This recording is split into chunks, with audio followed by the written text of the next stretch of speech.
Hi, I'm Jens Ansø. I'm here at the Kershaw factory for a little Q&A.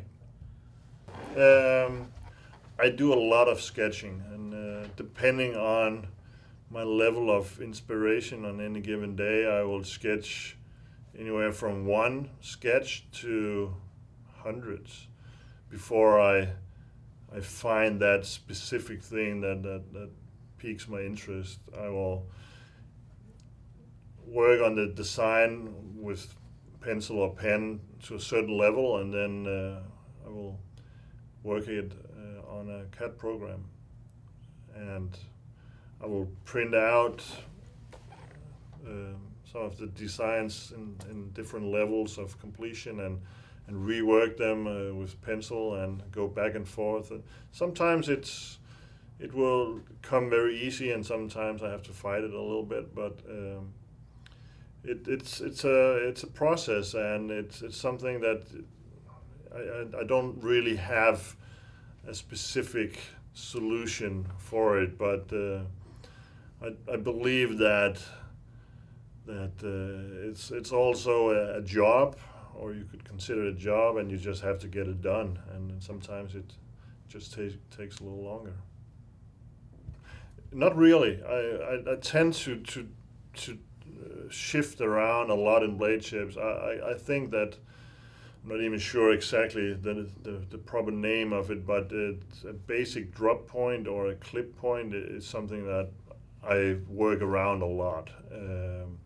It's, in my opinion, one of the most utilitarian blade shapes out there. I myself like a little recurve to it, but just a standard clip point or drop point shape is very hard to beat in just about any working situation. To some degree, I mainly design folders at this point. I've made tons of fixed blades, but I usually start out with an idea for a blade shape and then design a handle around it.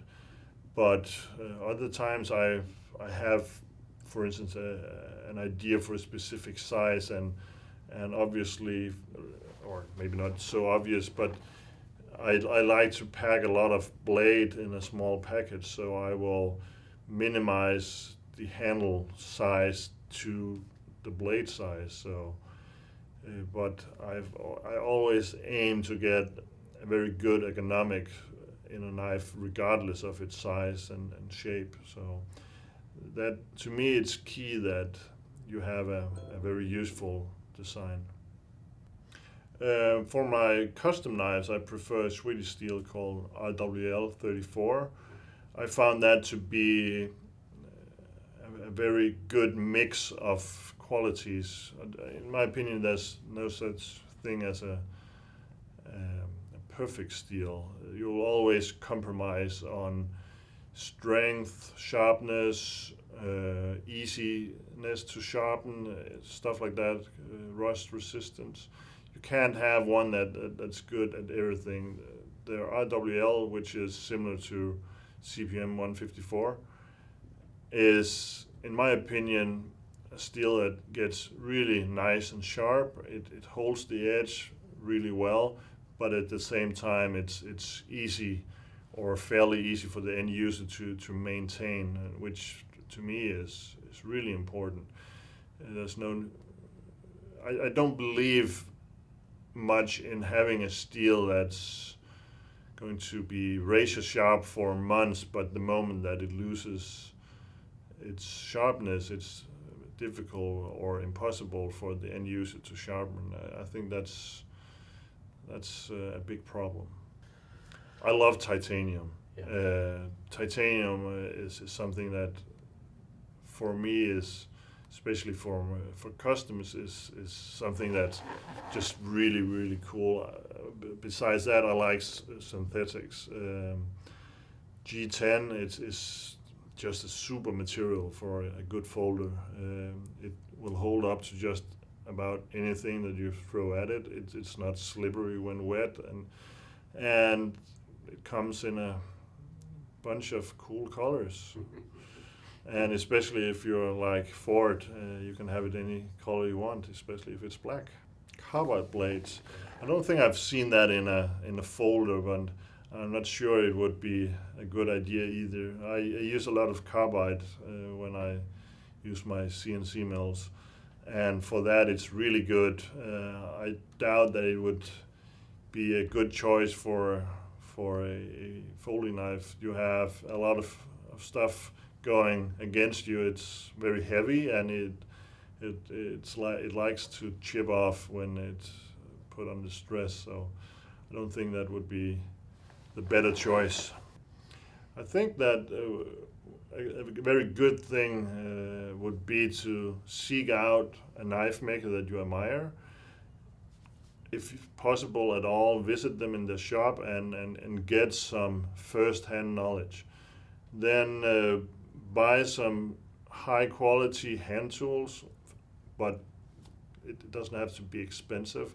Some good files, some good hacksaw, a vise, and try and make a knife with few but good tools.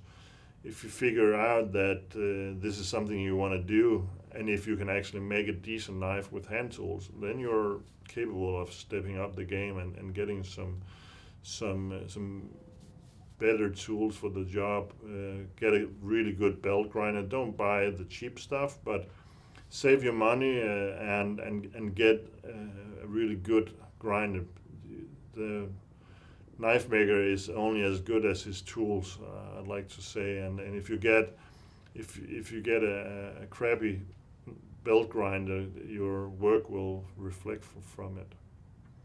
To me, and I get asked this question a lot of people, so what do you do? Do you look at cars or motorcycles or architecture?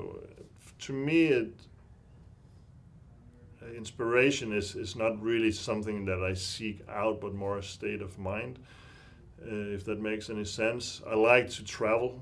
I like big cities. New York is like a big melting pot of cultures and styles and designs and architecture and art, what have you, and just being in New York recharges my batteries, and when I come home I just feel that I'm much better suited to do what I do.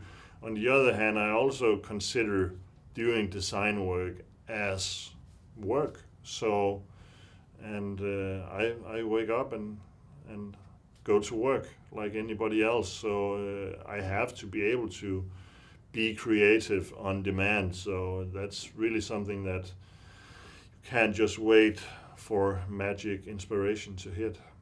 I admit that sometimes it's a struggle and other times it comes easy. And I think that, to me, I like to surround myself with nice things and nicely designed furniture, for instance. I'm very big on 1950s furniture designs, especially Danish. And to me, that's an inspiration, seeing how stuff was built 50, 60 years ago is just something that's a big inspiration to me. Sure thing. This is actually a little different design from my hand than what you'll usually see. This is my take on a modern or maybe even futuristic design while still keeping it in a utilitarian package. It's a very, very useful design, but the lines are very straight and maybe even a little aggressive to look at. I would say that if inspired by anything while making this design, it was kind of a sci-fi thing, or some of the lines in it would be something that if I imagine going on a space trip in 2200 or something like that, well, I wouldn't be surprised to see a knife like this.